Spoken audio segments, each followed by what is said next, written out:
Good evening, everyone. This is Manu, founder and instructor at Toronto Finance Prep.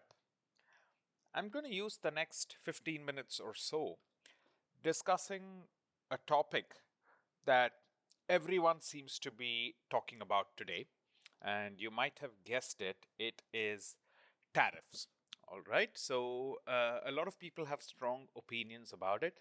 And I thought this little lecture could give CFA students and aspiring CFA charter holders, or even others who just want to learn a little more about tariffs, a very basic understanding of what it is and what it does.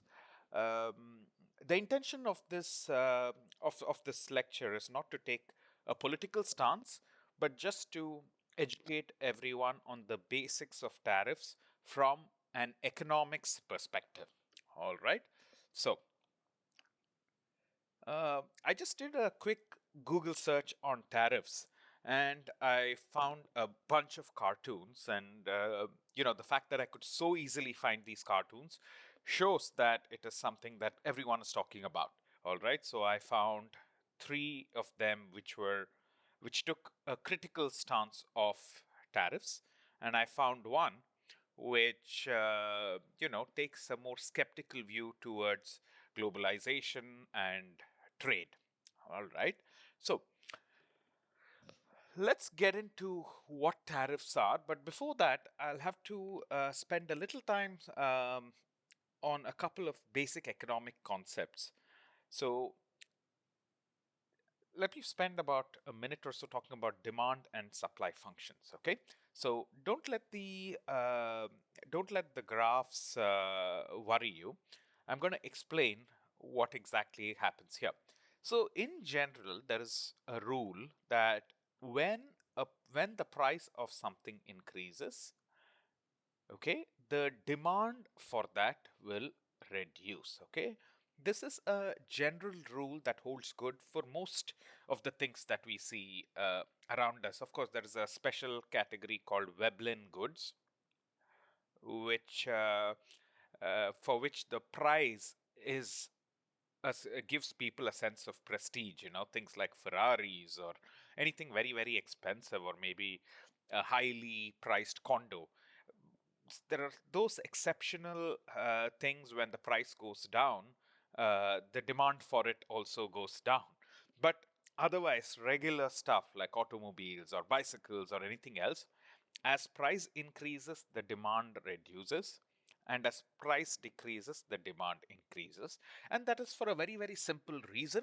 More people can afford it. All right. And that is what you see here in the curve, right? When prices, you have a downward sloping line here, because when the price is high, say for a bicycle, when the price is say $5, all right, only one person can afford it. Okay, so the demand for it goes down, whereas when the price of the bicycle falls to $1, more people can afford it. So here you see that, five people are buying the bicycle. All right, so this is how demand works. And as far as supply is concerned, it works the other way. As price increases, the supply increases. And that is for a very, very simple reason. When price of something increases, more people are incentivized to get into that business and provide more of it, right? If the prices of bicycle goes down, more people think there is money to be made and they enter. And of course, eventually, as more people enter, the price will also come down. But that's a different concept in economics called perfect competition. We won't go there. So as you can see here, when the price is of the bicycle is just one, not so many suppliers are incentivized to manufacture a bicycle. Whereas if the price increases to $5, more people are incentivized to provide bicycles. So as you will notice, supply works the other way. As price increases, the supply increases. All right. And very often here I've shown this to you as two diagrams. Very often in economics, you'll have these two lines in a single graph. And the point of intersection of the two, of the demand and the supply lines, is called the point of equilibrium. All right. Now, let's go into tariffs. Once again, a very complicated diagram here, but I will simplify it for you. All right. What I have here is basically the supply and demand curves. Okay. And we are going to introduce a term now called autarky. Okay. Autarky is a situation, it's used in trade parlance. It's a situation in which a country does not trade with other countries, or a country being in economic isolation. One example of that is what Cuba used to be, and today probably North Korea is a country where there is autarky. Okay, so when the country is in autarky, you just look at this point where the supply and the demand curve meet, okay? And that is the price at which some product, let's say bicycles, that is the price at which bicycles are sold, and the corresponding quantity that is in demand is also shown here. All right. So this is when a country is in autarky. So you can see that, the price is high because, the manufacturers in the country can charge whatever they like, right? And people don't have the option of going to someone else. All right. Now, let us go. This is one end of the spectrum where a country is in autarky. The other end of the spectrum is a situation where the country is able to trade very freely with everyone else, where there are no barriers to trade. Okay. In such a case, what happens? So, let's say there's one country that manufactures bicycles at $5. Okay. The minute that country opens up to trade, you will have others who provide bicycles, people who manufacture it in other countries and supply it, and they might be able to manufacture it at a more competitive price like $2, and still make a profit. And the reason, for various reasons, the cost of labor might be low, etc. Okay, so what happens when you do that is that these the country that can manufacture bicycles at $2 can send these bicycles to this country. And so what happens is that, the manufacturers in the country realize, they get a reality check, and they realize that they have to be more innovative. They have to come up with ways by which they can manufacture a bicycle of the same quality at $2.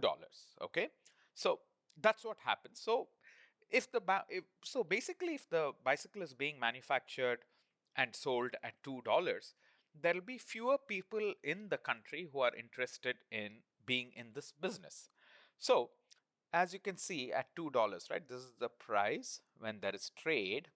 And if I just look at this line, you can see that the point at which this line meets the supply curve is the quantity of products that will be provided by local manufacturers. Okay, but at a price of around $2, the demand for the product is much higher because more people want to buy bicycles, right? So the demand is what we see here, but the domestic supply is what you see here. But so this entire portion, the supply from here to here, all right, who do you think provides this supply?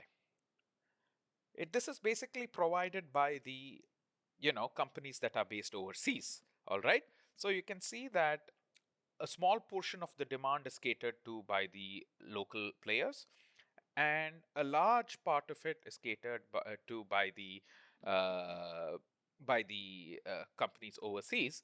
And the local ones who supply the bicycles are the most competitive firms and the most competent firms because they are able to take on the competition head on, whereas those organizations that were surviving only because there was no competition, they fizzle out. All right.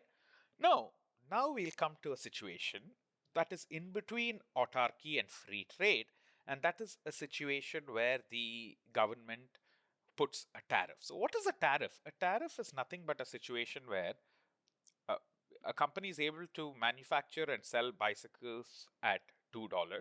The government says, hey, I'm going to charge you a tax of $2 to sell in the country. So the bicycle is sold for $4. Okay. Uh, of course, I don't think any bicycle is available for $4, but I'm just trying to give you an example for you to understand this. All right. So in such a situation, what happens is that the bicycle is being sold for $4. So the domestic manufacturers, are incentivized to provide more of the product. All right. So as you can see at $4, right? This is the price with tariff. The supply of domestic players increase, okay? But you can also see that demand for bicycles goes down. Why does it go down? Simple reason. Fewer people can afford to pay $4 for a bicycle. More people can afford to pay $2 for a bicycle. So overall, the quantity demanded goes down, which just means that economic activity as well goes down. All right. But what happens? The government receives something, and what is that? Government receives this $2. Okay. So that's what happens. So, in a nutshell, when a tariff is imposed, there are some people who benefit and some people who don't benefit. All right.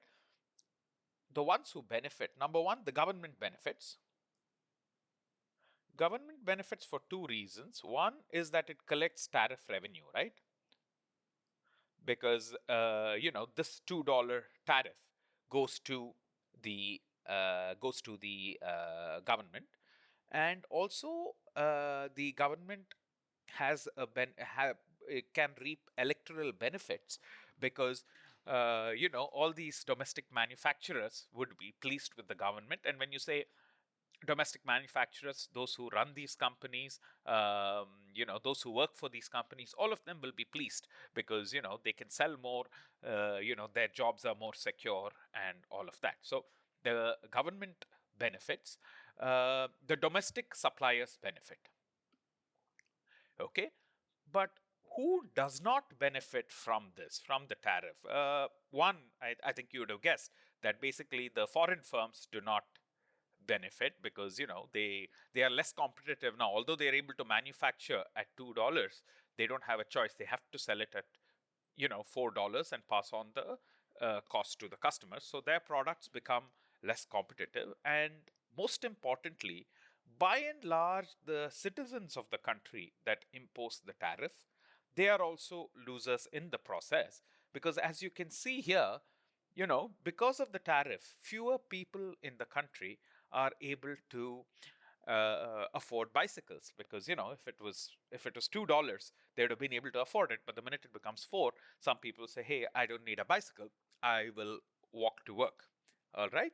So what is the effect of a tariff on a country? So it depends on the size of a country. Okay. When you have a large country, when you impose a small tariff, let's say in this case, let's take the same example, all right, where a $2 tariff is charged. With a large country, and when I say large, I mean large economically, not geographic size. When you have a large country like the US, which is a big market, the those who produce the foreign firms that produce goods for this large market do not want to lose out on business from this country. So they will try to be innovative and try to, lower the price. So they will try to lower the price of this from $2 to $1 so that, the bicycle is sold at $3 instead of four. So they will try that. And sometimes they might receive support from their governments too, who might, the governments might provide subsidies as well to make their exports more competitive. So, uh, when a large country like the US imposes a small tariff, it is possible that the manufacturers try to reduce their price. But if it is a very very large tariff, that cannot be done because it would just not be feasible. Unless people are gifting them the raw materials, it's not going to be feasible for them to compete in the market. In general, uh, the effect of a tariff on a large country could result in a reduction in cost, but small countries are in general affected adversely by tariffs. All right. So, in a nutshell, when there is a tariff, the government benefits from revenue, the domestic suppliers benefit because they are able to sell more of their product. The companies that manufacture product overseas and sell it at a competitive price are penalized, and of course, in general, the people in the country that imposes the tariff, by and large, they are not better off because uh, they because goods become unaffordable for them. So, hope this 15-minute lecture will help you, better help you to follow the debates that happen on this subject better. Thank you.